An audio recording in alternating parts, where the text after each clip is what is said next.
எடுத்த உடனே என்ன டைமிங் காமிக்கிறீங்க அப்படின்னு யாரும் நினைக்காதீங்க.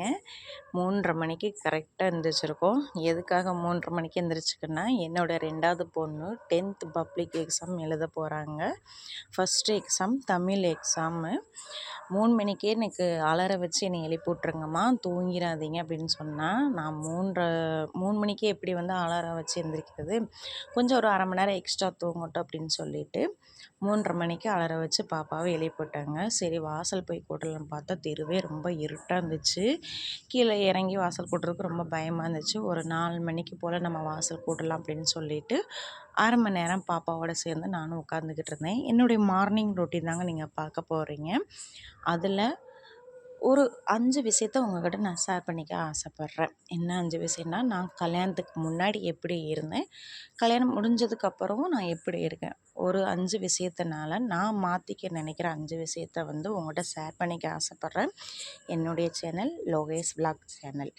உங்களுக்கு பிடிச்சிருந்தா ப்ளீஸ் சப்ஸ்கிரைப் பண்ணிக்கோங்க, லைக் பண்ணிக்கோங்க, ஷேர் பண்ணிக்கோங்க. ரொம்ப பிடிச்சிருந்தா கமெண்ட் பண்ணுங்கள். அப்போ தான் பார்க்குறவங்களுக்கு என்னோடய வீடியோ பிடிச்சிருக்குன்னு நான் நினைக்க முடியுங்க. ப்ளீஸ் தவறாமல் கமெண்ட் பண்ணுங்கள். வாங்க வீடியோக்குள்ளே போகலாம். என்ன விஷயத்த நான் 5 விஷயத்த நான் மாற்றிக்க ஆசைப்பட்றேன் அப்படின்னு சொல்கிறேன்னா, மேரேஜ் ஆகிறதுக்கு முன்னாடி நான் வேலைக்கு போவேங்க. வேலைக்கு போய் என்னோடய வருமானம், என்னோடய சம்பளம் வந்தால் போட்டு எங்கள் அம்மாட்ட கொடுத்துட்டு, எனக்கு ஒரு ட்ரெஸ்ஸாக இருக்கட்டும், வேறு எந்த செலவு, ஒரு பர்சனல் யூஸ்க்கு செலவாக இருக்கட்டும், எங்கள் அம்மாட்ட சம்பளத்தை கொடுத்துட்டு, எனக்கு ஒரு குறிப்பிட்ட தொகை வேணும், எனக்கு இவ்வளோ தொகை வேணும் அப்படின்னு சொல்லிட்டு எங்கள் அம்மாட்ட நான் வாங்கிக்கிருவேன். எங்கள் அம்மாவுமே கொடுத்துருவாங்க. ட்ரெஸ்ஸு எல்லாமே நான் தான் எடுத்துக்கிடுவேன். எனக்கு தேவையான செலவுமே நான் வேலை பார்த்து அந்த சம்பளத்தை நான் ஒரு குறிப்பிட்ட தொகை வாங்கி நான் எனக்கு செலவு பண்ணிக்கிறவங்க. அப்படியே ஆப்போசிட், கல்யாணம் முடிஞ்சா போட்டும் எனக்குன்னு ஒரு தொகை எடுக்க முடியல. எனக்கு வந்து ஒரு ட்ரெஸ்ஸு எடுக்கிறதா இருக்கட்டும், இல்லை ஒரு பர்சனல் யூஸுக்காக இருக்கட்டும், எதுவுமே எடுக்க முடியல. ஹஸ்பண்ட்கிட்ட தான் நம்ம கேட்குறாப்புல இருக்கு. ஏன் ஹஸ்பண்ட்கிட்ட தானே கேட்குறீங்க, நம்ம வீட்டுக்கார்ட்ட கேட்குறதுல உங்களுக்கு என்ன சங்கடம், இதில் கேட்குறதுல என்ன தப்பு அப்படின்னு நினைப்பீங்க. கேட்குறதுல வந்து எந்த தப்பும் கிடையாது. நம்ம தாராளமே கேட்கலாம். நம்மளுக்கு உரிமை இருக்குது. ஆனால் நம்ம கேட்குற எல்லா டைமும் நம்மளுக்கு காசு எடுத்து கொடுத்துருவாங்களா? இப்போ இன்றைக்கி ஒரு பொருள் வாங்கணும் அப்படின்னு சொன்னால், ஒரு டைம் 2 டைம் கொடுப்பாங்க. அவங்க என்ன மனநிலைமையில் இருக்காங்கன்னு சத்தியமாக நம்மளுக்கு தெரியாது. என்றைக்கோ ஒரு நாள் வந்து டக்குன்னு வந்து எதையாச்சும் ஒன்று சொல்லிட்டாங்கன்னா நம்மளுக்கு மனசு கஷ்டமாக இருக்கும்ல. ஏன், என்ன காரணம், எதுக்கு, இது ஒன்று தேவையா, தேவையில்லையா, எதுக்கு இப்படி பண்ணுற, சம்பாதிக்கிறவங்க தான் தெரியும் அப்படின்னு ஒரு வார்த்தை சொல்லிட்டாங்கன்னா மனசு ரொம்ப கஷ்டமாயிரும். அதனால தான் சொல்கிறேன், நான் கல்யாணத்துக்கு முன்னாடி நான் வேலை பார்த்து என்னோடய செலவுக்காக நான் எடுத்துக்கிட்டேன். இப்போ கல்யாணம் முடிஞ்சா போட்டோம், என்னோடய செலவுக்குன்னு நான் வந்து உரிமையோடு நான் என்னால் எடுக்க முடியல. என்னோடய அதாவது என்னோடய கணவர்கிட்ட தான் நான் கேட்குறேன், எனக்கு இவ்வளோ செலவு வேணும், எனக்கு தாங்கப்பா அப்படின்னு நான் கேட்குறேன். சப்போஸ் நான் கல்யாணம் முடிஞ்சு நான் வேலைக்கு போயிருந்தேன், எனக்குன்னு ஒரு வருமானம் வந்துச்சுன்னா, இவ்வளோ எதிர்பார்ப்புகள் என்னோடய ஹஸ்பண்ட்கிட்ட நான் வச்சுருக்க மாட்டேன். அவர்கிட்ட போய் வந்து நம்ம ஓயாமல் போய் காசுன்னு போய் நிற்கிறது, நம்மளுக்கு தேவையான பொருள் வேணும் அப்படின்னு சொல்லிட்டு அவங்கள ஒரு மாதிரி தொந்தரவு பண்ணுறது, இதனால் ஒரு சண்டைகள் வருது வந்து கொஞ்சம் குறைச்சிருக்கலாமே, அப்போ நம்மளும் வேலை போக ஆரம்பிச்சிருக்கலாமே அப்படின்னு சொல்லிட்டு ஃபஸ்ட்டு வந்து நான் யோசிச்சேங்க. 2வது பாயிண்ட் என்னென்னா, என்னோடய செல்ஃப் கேர் அப்படின்னு சொல்லுவேன். என்னென்னா, நான் காலையில் நாங்கள் 8 மணிக்கெலாம் நாங்கள் கம்பெனியில் இருக்கிறோம். கம்பெனிக்கு தான் நாங்கள் வேலைக்கு போனோம். 8 மணிக்கு நாங்கள் வேலைக்கு போனோம்னா நைட்டு வீட்டுக்கு வர்றதுக்கு 9 மணி ஆகுங்க. காலையில் நான் தலை சீவிட்டு நான் போனேனோ, நைட் நான் வீட்டுக்கு வரத்தட்டியும் என்னோடய தலை கலைஞ்சே போகாது. அப்படியே தான் இருக்கும். ஒரு பிளாக் கலர் பொட்டு தாங்க வைப்பேன். மேலே வந்து ஒரு குங்குமம் வச்சுருவேன். கொஞ்சம் கூட அழியாதுங்க. எனக்கே ஆச்சரியமாக இருக்கும். என் ஃப்ரெண்ட்ஸ்லாம் கேட்பாங்க, என்னப்பா தலையும் உலையல, பொட்டு குங்குமம் முதற்கொண்டு அப்படியே இருக்குது, ரொம்ப ஆச்சரியமாக கேட்பாங்க. அப்படி இருந்தேன்னா, இப்போ மேரேஜ் ஆனதுக்கு அப்புறம் காலையில் 8 மணிக்கு நான் கொண்டை போட ஆரம்பிச்சிட்டேன்டா, அந்த கொண்டை நைட்டு தூங்க தட்டி அதில் தாங்க இருப்பேன். எனக்கே இப்போ வந்து பேசும்போது சிரிப்பு தான் வருது. எப்படி இருந்தோம் முன்னாடி, இப்போ எப்படி மாறிட்டோம். ஒரு தலை கூட கலையாது. இத்தனைக்கும் நான் வேலைக்கு போவேன், தலை கூட கலையாது. இப்போ வந்து வீட்டில் இருக்கும்போது நம்ம ஒரு ஒரு தலை சீவுறதோ, ஒரு பொட்டு வைக்கிறதோ, பூ வைக்கிறதோ, இது ஏன் வந்து நம்ம எடுத்து செய்ய மாட்றோம்? அப்படின்னு சொல்லிட்டு நான் ரொம்ப டைம் வந்து நான் யோசிச்சிருக்கேன். எனக்குமே மனசு ரொம்ப கஷ்டமா இருந்துச்சு. அதுலேருந்து கொஞ்சம் கொஞ்சமா, கொஞ்சம் கொஞ்சமா வந்து இப்படி இருக்கக்கூடாது.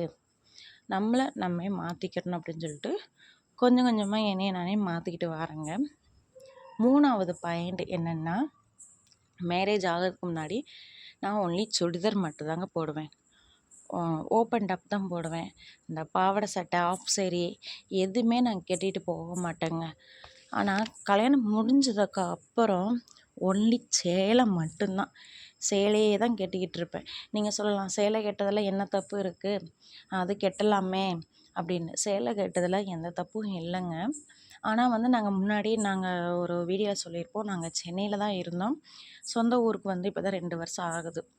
நாங்கள் சென்னையில் நைட்டு பஸ் ஏறினோம்னா காலையில் வந்து எங்கள் ஊருக்கு வர்றதுக்கு காலையில் 10 மணிக்கிட்ட ஆயிரும். ஒரு நாள் முழுதும் நாங்கள் ட்ராவல் பண்ணுவோம். அப்போ சின்ன சின்ன பசங்களாக தான் இருப்பாங்க என்னோடய பசங்க. சேலையில் வந்து ஒரு நாள் முழுதும் என்னால் ட்ராவல் பண்ண முடியாது. ஒரு மாதிரி எனக்கே ஒரு மாதிரி கம்ஃபர்டபுளாக இருக்காதுங்க. இதே கொஞ்சம் என்னோடய சிஸ்டர் சொல்லுவாள், ஏன் கொஞ்சம் அம்பர்லா டைப் மாதிரி சுடிதார் போட்டுக்கிறலாமே, உனக்கு கொஞ்சம் கம்ஃபர்டபுளாக இருக்கும்ல, ஏன் இப்போ சுடிதார்லாம் போட மாட்ற, அப்படியே கல்யாணம் முடிஞ்ச அப்புறம் டோட்டலாக மாறிட்டியே அப்படின்னு சொல்லிட்டு ரொம்ப சொல்லுவாள். உன்னை கொஞ்சம் நீ மாற்றிக்கோ, இப்படிலாம் இருக்காத, கொஞ்சம் கொஞ்சமாக மாறிக்கப்பா. கேட்டால் எனக்கு என்ன, எனக்கு அவ்வளோ வயசாயிடுச்சு, இவ்வளோ வயசாயிடுச்சுன்னு நான் பாட்டி மாதிரி நான் அவங்ககிட்ட பேசிக்கிட்டு இருப்பேன். இப்படிலாம் இருக்காத, கொஞ்சம் மாறு அப்படின்னு சொல்லுவாள். நானுமே அதை உட்காந்து யோசிச்சிருக்கேன். முன்னாடிலாம் நம்ம வந்து சுடிதார்லாம் போடுவோம். இந்த சுடிதார் நல்லாயிருக்கும், அந்த சுடிதார் நல்லாயிருக்குன்னு தேடி தேடி நம்ம வாங்கி போடுவோமே. இப்போ ஏன் அது போட மாட்றோம்? இப்பயுமே வந்து நான் இப்போ ஒரு 4 வருஷமா நான் போடுறேங்க. இப்போ சுடிதார் போடுறேன். ஓப்பன் டாப் போட மாட்டேன். அம்பர்லா டைப் மாதிரி தான் போடுவேன். ஃபுல் க்ளோஸில் அந்த மாதிரி இருக்கிற சுடிதார் தான் போடுவேன். ஒரு தடவை ஓப்பன் டைப்பில் கூட நான் சுடிதார் தைச்சு போட்டேன். இப்போ கூட எனக்கு பிடிக்கல. ஓப்பன் வச்சு சுடிதார் போடலாம் சுத்தமாக பிடிக்கல. ஆனால் அம்பர்லா டைப்பில் இந்த மாதிரி சுடிதார் போடுறதுக்கு ட்ரை பண்ணிக்கிட்டு இருக்கேன். என்னை மாற்றிக்கிட்டு இருக்கேன். 4வது நான் என்ன சொல்லணுன்னா, கல்யாணத்துக்கு முன்னாடி மீன் குழம்பு, ரசம், மீன் வறுவல், கருவாட்டு குழம்பு எதுவுமே எனக்கு பிடிக்காதுங்க. அன்றைக்கி எங்கள் அம்மா மீன் குழம்பு, ரசம் ஏதாச்சும் எனக்கு பிடிக்காத குழம்பு வச்சுட்டாங்கன்னா எங்கள் வீட்டில் சண்டை தாங்க வரும். சுத்தமாக பிடிக்காது. எங்கள் அம்மா பயப்படுவாங்க. மீன் குழம்பு, ரசம் இதெல்லாம் வைக்கிறதுக்கு ரொம்ப பயப்படுவாங்க. எனக்கு பயந்து பயந்தே எங்கள் அம்மாட்ட எனக்கு சாம்பார்னா ரொம்ப பிடிக்கும். டெய்லி சாம்பார் மட்டும் தாங்க வைப்பாங்க. இப்போ கல்யாணம் முடிஞ்சாகட்டும், நான் என்னென்ன சாப்பிடாம இருந்தேனோ எல்லாமே சாப்பிட ஆரம்பிச்சிட்டேன். ரசம் உடம்புக்கு நல்லதுன்னு சாப்பிட ஆரம்பிச்சிட்டேன். மீன் நல்லது, கண்ணுக்கு நல்லது, என்னென்னமோ இதெல்லாம் நல்லது அப்படின்னு சொல்லிட்டு என்னோடய பசங்களுக்கும் நான் எடுத்து நான் சொல்கிறேன் நான். அப்படியே மாறிட்டேன். எனக்கு பிடிக்காதுன்னு இப்போ எதுவுமே இல்லை. பசங்களுக்கும் நல்ல ஹெல்த்தியான ஃபுட்டு கொடுக்கணும், அப்போ எல்லாமே சாப்பிடணும் அப்படின்னு சொல்லிட்டு எல்லாமே நானும் சாப்பிட ஆரம்பிச்சிட்டேன். அதுவுமே என்னை நான் மாற்றிக்கிட்டேங்க. 5வது விஷயம், மேரேஜுக்கு முன்னாடி நான் வேலை பார்க்குற டைமில் வந்து கரெக்டாக தண்ணி குடிச்சிருவேங்க. தண்ணி வந்து ஒரு நாளைக்கு 3 லிட்டர் கிட்ட தண்ணி குடிச்சிக்கிட்டே இருப்பேன். தாகம் எடுத்துக்கிட்டே இருக்கும். தண்ணி குடிச்சிருவேன். கரெக்ட் டைமுக்கு சாப்பிட்ருவேன். கரெக்டாக சாப்பிட்ருவேன். என்னையை நானே கரெக்டாக கவனிச்சுக்கிருவேங்க. எந்த குறையும் வைக்க மாட்டேன், கவனிச்சுக்கிருவேன். மேரேஜ் ஆகிறதுக்கு முன்னாடி எனக்கு வந்து தலைவலி இந்த மாதிரி தான் வந்திருக்கு. ஆனால் பெருசாக காய்ச்சலோ உடம்பு வலியோ எதுவுமே வந்ததில்லை. கல்யாணம் முடிஞ்சா போட்டோம் கரெக்ட் டைமுக்கு சாப்பிட்றது கிடையாது, தண்ணியும் ஒழுங்காக குடிக்கிறது கிடையாது, என்னையை நானே கவனிச்சிக்கிறது கிடையாதுங்க. அப்படியே விட்டுட்டேன். ஃபேமிலியை கவனிச்சுக்கணும், பசங்களை கவனிச்சுக்கணும், ஹஸ்பண்டை கவனிச்சுக்கணும் அப்படின்னு சொல்லிட்டு என்னையை நான் கவனிக்கிறதே விட்டுட்டேங்க. அதனால் நிறைய ஒரு ஹெல்த் இஷ்யூஸ்லாம் வந்துச்சு. இப்போயுமே அதையும் நான் மாற்றிக்கிட்டேன். என்னையும் நானும் கவனிக்க ஆரம்பிச்சிட்டேன். கரெக்ட் டைம் சாப்பிட்றது, தண்ணி குடிக்கிறது எல்லாமே நானும் கொஞ்சம் ஹெல்த்தியான ஃபுட்டு எல்லாமே எடுத்துக்க ஆரம்பிச்சிட்டேங்க. கண்டிப்பாக நான் சொன்ன விஷயம் நீங்கள் எல்லாருமே யோசிச்சிருப்பீங்க. ஹவுஸ் ஒய்ஃபாக இருக்கிறவங்க எல்லாருமே யோசிச்சிருப்பீங்க. நம்மளும் கல்யாணத்துக்கு முன்னாடி இப்படி இருந்தோம், ஏன் இப்படி மாறினோம் அப்படின்ட்டு.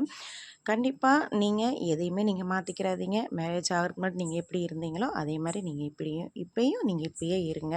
இந்த வீடியோ பிடிச்சிருந்தா ப்ளீஸ் சப்ஸ்கிரைப் பண்ணிக்கோங்க. Thank you friends. அடுத்த வேளை சந்திக்கலாம்.